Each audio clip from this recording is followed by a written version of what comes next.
ಹರೇ ಕೃಷ್ಣ. ಸನಾತನ ಧರ್ಮದಲ್ಲಿ ನಾವು ಮಾಡುವಂಥದ್ದು ಮೂರ್ತಿ ಪೂಜೆನ ಅಥವಾ ಅರ್ಚ ವಿಗ್ರಹದ ಪೂಜೆನ, ಅದರ ಬಗ್ಗೆ ಚರ್ಚೆ. ಇವತ್ತಿನ ದಿನ ಪ್ರಾಣ ಪ್ರತಿಷ್ಠದ ಬಗ್ಗೆ ತುಂಬ ನಾವು ಕೇಳಿ ಬರ್ತಾ ಇದ್ದೀವಿ. ಅದರ ಬಗ್ಗೆ ಚರ್ಚೆ. ಯಾವ ವ್ಯಕ್ತಿ ಅರ್ಚ ವಿಗ್ರಹವನ್ನ ಸರಿಯಾಗಿ ನೋಡಬಹುದು, ಸರಿಯಾಗಿ ಅರ್ಥ ಮಾಡ್ಕೋಬಹುದು, ಅದರ ಬಗ್ಗೆ ಚರ್ಚೆ. ಆಚಾರ್ಯರು ಮತ್ತು ಶಾಸ್ತ್ರದಿಂದ ನಮಗೆ ಯಾವ ರೀತಿ ಮಾಹಿತಿ ಸಿಕ್ಕಿದೆ ಅದರ ಬಗ್ಗೆ ಚರ್ಚೆ ಮಾಡೋದು. ಮೂರ್ತಿ ಪೂಜೆ ಭಾಗವತ ಧರ್ಮದಲ್ಲಿ, ಸನಾತನ ಧರ್ಮದಲ್ಲಿ ಮೂರ್ತಿ ಪೂಜೆ ಮಾಡ್ತೀರಾ ಅಂತ ತುಂಬಾ ಜನರಿಂದ ಖಂಡನೆ ಇದೆ. ಇವತ್ತು ಮೂರ್ತಿ ಪೂಜೆ ಅಂದ್ರೆ ಏನ್ ಹೇಳಿಕ್ ಇಷ್ಟಪಡ್ತೀವಿ ಅಂದ್ರೆ, ಸ್ಟ್ಯಾಚ್ಯೂಸ್ ಅಂತ ಹೇಳ್ತಾರೆ ನೋಡಿ, ಪ್ರತಿಮೆಗಳಿರುತ್ತೆ ರೋಡ್ಸ್ ಅಲ್ಲಿ, ಪೊಲಿಟಿಷಿಯನ್ಸ್ ಪ್ರತಿಮೆಗಳಿರುತ್ತೆ, ಫಿಲಮ್ ಆಕ್ಟರ್ಸ್ ಪ್ರತಿಮೆಗಳಿರುತ್ತೆ, ಸೋಷಿಯಲ್ ರಿಫಾರ್ಮರ್ಸ್ ಅವ್ರದ್ದು ಪ್ರತಿಮೆಗಳಿರುತ್ತೆ.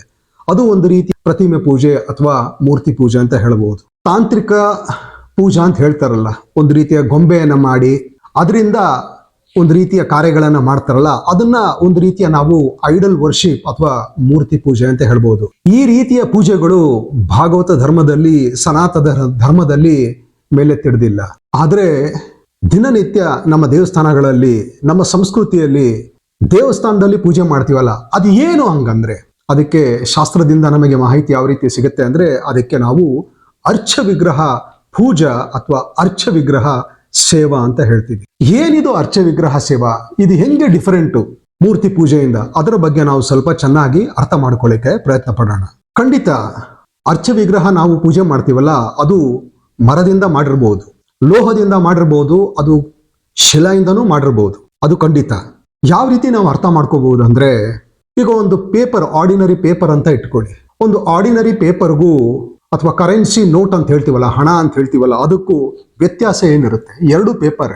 ಆದ್ರೆ ಈ ಕರೆನ್ಸಿ ನೋಟ್ ಅಂತ ಹೇಳ್ತೀವಲ್ಲ, 5 ರೂಪಾಯಿ ಇರ್ಬೋದು, 500 ರೂಪಾಯಿ ಇರ್ಬೋದು, 1000 ರೂಪಾಯಿ ಇರ್ಬೋದು. ಆದ್ರೆ ಅದನ್ನ RBI, reserve bank of India ಅಂತ ಹೇಳ್ತೀವಲ್ಲ, ಅದರಿಂದ ಆಥರೈಸ್ ಮಾಡಿರ್ತಾರೆ. ಅದೊಂದು ರೀತಿಯ ಅಧಿಕೃತ ಕರೆನ್ಸಿ ನೋಟ್ ಆಗುತ್ತೆ. ಅದಕ್ಕೋಸ್ಕರ ಕರೆನ್ಸಿ ನೋಟ್ ಅಥವಾ ದುಡ್ಡಿಗೆ ಒಂದು ರೀತಿಯ ಮಹತ್ವ ಇದೆ.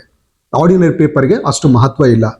ಅದೇ ರೀತಿ ಅರ್ಚ ವಿಗ್ರಹ ಮರದಿಂದ, ಲೋಹದಿಂದ, ಶಿಲೆಯಿಂದ ಮಾಡಿದ್ರೂ ವೇದಶಾಸ್ತ್ರದ ಪ್ರಾಣ ಪ್ರತಿಷ್ಠಾ ಒಂದು ರೀತಿಯ ವಿಧಾನದಿಂದ ಬಂದಿರೋದ್ರಿಂದ ಇದಕ್ಕೆ ಅಧಿಕೃತ ಅಂತ ನಮಗೆ ಶಾಸ್ತ್ರದಿಂದ ಮಾಹಿತಿ. ಏನಿದು ಪ್ರಾಣ ಪ್ರತಿಷ್ಠಾ ಅಂದ್ರೆ? ಪ್ರತಿಷ್ಠಾ ಅಂತ ಹೇಳಿದ್ರೆ ಇಂಗ್ಲಿಷ್ನಲ್ಲಿ ನಾವು ಕಾನ್ಸೆಕ್ರೇಷನ್ ಅಂತ ಹೇಳ್ತೀವಿ. ಅಂದ್ರೆ ಒಂದು ರೀತಿಯ ಪವಿತ್ರೀಕರಣ ಅಂತ, ಅದಕ್ಕೆ ಪ್ರತಿಷ್ಠಾ ಅಂತ. ಪ್ರತಿಷ್ಠಾ ಅಂದ್ರೆ ಒಂದು ವಿಷಯದಿಂದ ಇನ್ನೊಂದು ವಿಷಯಕ್ಕೆ ಬದಲಾವಣೆ ಆಗುವಂತಹ ಒಂದು ಸ್ಥಿತಿಗತಿ ಅಥವಾ ಒಂದು ವಿಧಾನಕ್ಕೆ ನಾವು ಕಾನ್ಸೆಕ್ರೇಷನ್ ಅಥವಾ ಪ್ರತಿಷ್ಠಾ ಅಂತ ಹೇಳ್ತಾರೆ. ಉದಾಹರಣೆಯಾಗಿ ನಾವು ಹೇಳ್ಬೇಕಂದ್ರೆ, ಜೀರ್ಣಕ್ರಿಯೆಯಿಂದ, ಥ್ರೂ ಡೈಜೆಷನ್, ಆಹಾರದಿಂದ ಮನುಷ್ಯನಾಗುವಂಥದ್ದು, ದಹನ ಅಥವಾ ಕ್ರಿಮೇಷನ್ ಅಂತ ಹೇಳ್ತೀವಲ್ಲ, ಆ ಮನುಷ್ಯನಿಂದ ಭೂಮಿ ಆಗುವಂಥದ್ದು. ಇದೇ ವಿಧಾನದಲ್ಲಿ ಮರ ಇರ್ಬೋದು, ಕಲ್ಲಿರ್ಬೋದು, ಲೋಹ ಇರ್ಬೋದು. ಅದು ಯಾವ ರೀತಿ ಅರ್ಚ ವಿಗ್ರಹ ಆಗತ್ತೆ ಅಂದ್ರೆ, ಪ್ರಾಣ ಪ್ರತಿಷ್ಠಾ ಒಂದು ರೀತಿಯ ವೈದಿಕ ನಿಯಮದಿಂದ. ಪ್ರತಿಷ್ಠದ ಬಗ್ಗೆ ನಾವು ಅರ್ಥ ಮಾಡ್ಕೊಂಡ್ವಿ. ಪ್ರಾಣ ಅಂತ ಯಾಕೆ ಇದಕ್ಕೆ ಪದ ಬಂತು, ಅದನ್ನ ಅರ್ಥ ಮಾಡ್ಕೋಬೇಕು. ಪ್ರಾಣ ಅಂದ್ರೆ ಈ ಅರ್ಚ ವಿಗ್ರಹಕ್ಕೆ ಒಂದು ರೀತಿಯ ಲೈಫ್ ಫೋರ್ಸ್ ಅಂತ ಹೇಳ್ತಾರೆ ನೋಡಿ, ಒಂದು ರೀತಿಯ ಪ್ರಾಣವನ್ನ ಕೊಡುವಂತಹ ಒಂದು ವಿಧಾನ, ವೈದಿಕ ವಿಧಾನ. ಅದಕ್ಕೋಸ್ಕರ ಈ ವೈದಿಕ ವಿಧಾನಕ್ಕೆ ಪ್ರಾಣ ಪ್ರತಿಷ್ಠಾ ಅಂತ ಹೇಳುದು. ಇಂತಹ ಪ್ರಾಣ ಪ್ರತಿಷ್ಠಾ ಮಾಡಿರುವಂತಹ ಅರ್ಚ ವಿಗ್ರಹಗಳ ಸೇವೆ ನಮ್ಮ ಸನಾತನ ಮತ್ತು ಭಾಗವತ ಧರ್ಮದಲ್ಲಿ ನಡೆಯುವಂಥದ್ದು. ಮೂರ್ತಿ ಪೂಜೆ ಅಲ್ಲ, ಐಡಲ್ ವರ್ಷಿಪ್ ಅಲ್ಲ. ಅದನ್ನು ನಾವು ಚೆನ್ನಾಗಿ ಅರ್ಥ ಮಾಡ್ಕೋಬೇಕು. ಈ ರೀತಿಯ ಅರ್ಚ ವಿಗ್ರಹಕ್ಕೆ ಪ್ರಾಣ ಪ್ರತಿಷ್ಠೆ ಆದಾಗ ಭಗವಂತ ನಮ್ಮ ಭೌತಿಕ ಕಣ್ಣಿಗೆ ಚೆನ್ನಾಗಿ ಕಾಣ್ಲಿಕ್ಕೆ ಶುರು ಮಾಡ್ತಾನೆ. ನಮ್ಮಿಂದ ಪೂಜೆಯನ್ನ ತಗೋತಾನೆ, ಸೇವೆಯನ್ನ ಅರ್ಪಿಸ್ಕೋತಾನೆ. ಈ ತರ ಭಗವಂತ ಅರ್ಚ ವಿಗ್ರಹದಲ್ಲಿ ಇರ್ಲಿಲ್ಲ ಅಂದ್ರೆ, ತಿರುಪತಿ ದೇವಸ್ಥಾನದಲ್ಲಿ ಅಷ್ಟು ಬೇಗ ಎದ್ದು ಜನರು ಯಾಕೆ ಮಂಗಳಾರತಿಗೆ ಹೋಗ್ತಾ ಇದ್ರು? ಪೂರಿ ಜಗನ್ನಾಥನಲ್ಲಿ ಜಗನ್ನಾಥನ ವಿಗ್ರಹ ಮುಂದೆ ರಥಯಾತ್ರದಲ್ಲಿ ವರ್ಷಾನುಗಟ್ಲೆ ಯಾಕೆ ಕುಣಿತಾ ಇದ್ರು? ಅದನ್ನ ನಾವು ಅರ್ಥ ಮಾಡ್ಕೋಬೇಕು. ನಾವು ಕಮೆಂಟ್ಸ್ ಅನ್ನ ಕೇಳ್ತೀವಿ, ಗಾಡ್ ಈಸ್ ಎವ್ರಿವೇರ್ ಅಂತ, ಭಗವಂತ ಎಲ್ಲಾ ಕಡೆ ಇದ್ದಾನೆ ಅಂತ. ಆದ್ರೆ ಅದೇ ಜನರು ದೇವಸ್ಥಾನದಲ್ಲಿರೋ ಅರ್ಚ ವಿಗ್ರಹಗಳನ್ನ ಒಪ್ಪೋದಿಲ್ಲ ದೇವರಿದ್ದಾನೆ ಅಂತ. ಅದು ಒಂದು ರೀತಿಯ ಅನ್ಫಾರ್ಚುನೇಟ್ ಅಥವಾ ಇನ್ಕಂಪ್ಲೀಟ್ ಅಂಡರ್ಸ್ಟ್ಯಾಂಡಿಂಗ್ ಅಂತ ಹೇಳ್ಬೋದು. ದೇವರು ಎಲ್ಲಾ ಕಡೆ ಇದ್ಮೇಲೆ ಆ ಅರ್ಚ ವಿಗ್ರಹದಲ್ಲೂ ಇದ್ದಾನೆ ತಾನೆ. ಅಷ್ಟಿಲ್ಲದೆ ದಾಸರು ಹೇಳ್ತಾರ, ಅಣು ಅಣುವಿನಲ್ಲೂ ಲಘುವಿನಲ್ಲಿದ್ದಾನೆ ಅಂತ. ಎವ್ರಿ ಆಟಮ್ ಅಂತ ಹೇಳ್ತಾರೆ ನೋಡಿ, ಪರಮಾಣು, ಎಲ್ಲ ಅಣುವಿನಲ್ಲೂ ಭಗವಂತನಿದ್ದಾನಂತೆ. ಅಂದ್ರ ಮೇಲೆ ಅರ್ಚ ವಿಗ್ರಹದಲ್ಲೂ ಭಗವಂತನಿದ್ದಾನೆ.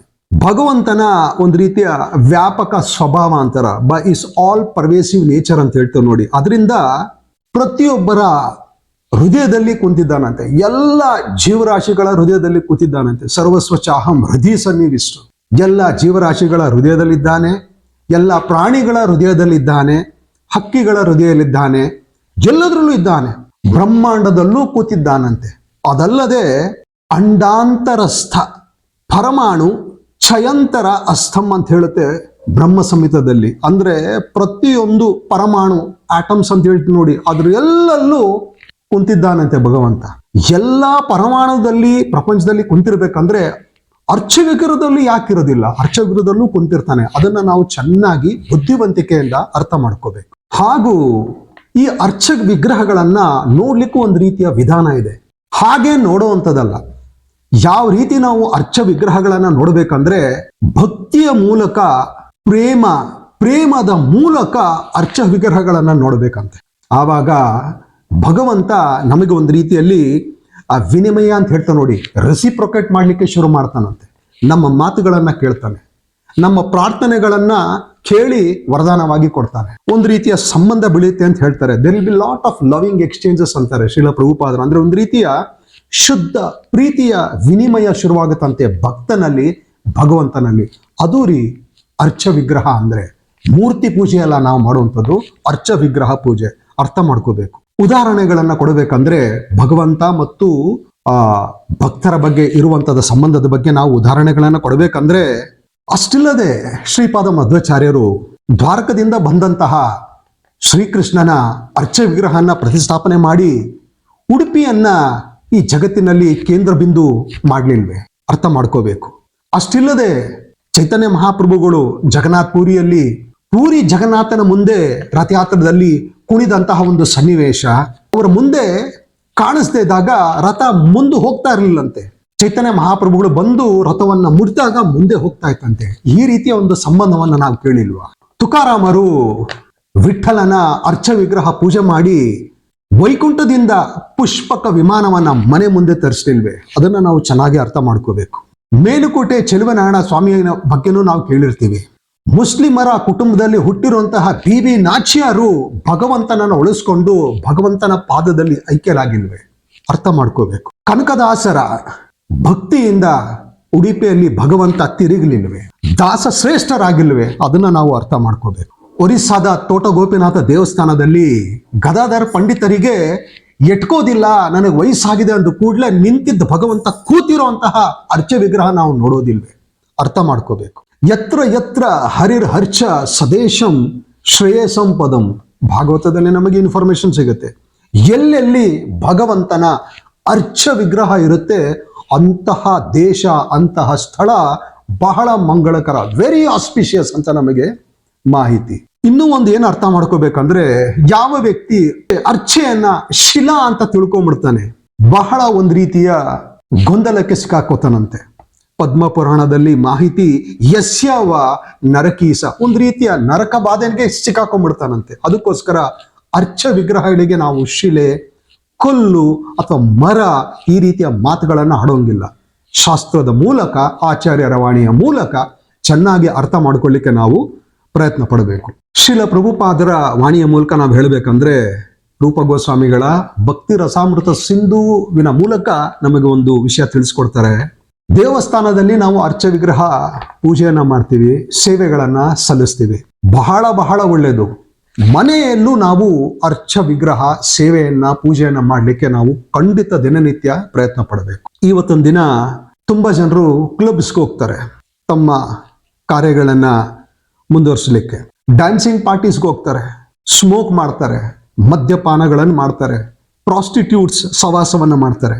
ಪ್ರತಿಯೊಬ್ಬರ ಮನೆಯಲ್ಲಿ ಈ ರೀತಿಯ ಅರ್ಚ ವಿಗ್ರಹ ಸೇವೆ, ಪೂಜೆ ಶಿಸ್ತಿನಿಂದ ಬಂದ್ರೆ ಪ್ರಭುಪಾದರು ಹೇಳ್ತಾರೆ, ಈ ರೀತಿಯ ಅಸಂಬಂಧ ನಾನ್ಸೆನ್ಸ್ ಅಂತ ಹೇಳ್ತಾರೆ ನೋಡಿ, ಅದೆಲ್ಲ ಈಸಿಯಾಗಿ ನಮ್ಮ ಜೀವನದಿಂದ ತೊಲಗುತ್ತಂತೆ. ಅದು ಒಂದು ರೀತಿಯ ಸೊಲ್ಯೂಷನ್ ಅಂತ ನಾವು ಅರ್ಥ ಮಾಡ್ಕೋಬೇಕು. ಕಡೆಯದಾಗಿ ಆಸ್ ಎ ಸಮ್ಮರಿ ಏನ್ ಹೇಳಲಿಕ್ಕೆ ಇಷ್ಟಪಡ್ತೀವಿ ಅಂದ್ರೆ, ನಮ್ಮ ಸನಾತನ ಧರ್ಮದಲ್ಲಿ, ಭಾಗವತ ಧರ್ಮದಲ್ಲಿ ನಾವು ಮಾಡ್ತಿರುವಂಥದ್ದು ಮೂರ್ತಿ ಪೂಜೆ ಅಲ್ಲ. ಆ ವಿಷಯವನ್ನ ತೆಗೆದು ನಾವು ಆ ಕಡೆ ಹಾಕಬೇಕು. ನಾವು ಮಾಡುವಂಥದ್ದು ಅರ್ಚ ವಿಗ್ರಹ ಪೂಜಾ. ಒಂದು, ಈ ಅರ್ಚ ವಿಗ್ರಹ ಪೂಜಾ ನಿಯಮ 100 ಪಟ್ಟು ಒಂದು ರೀತಿಯ ಜೆನ್ಯೂನ್ ಅಥವಾ ಆಥರೈಸ್ ಅಥವಾ ಬೋನಫೈಡ್ ಅನ್ಬೋದು, ಅಧಿಕೃತ ವಿಧಿ ನಿಯಮ.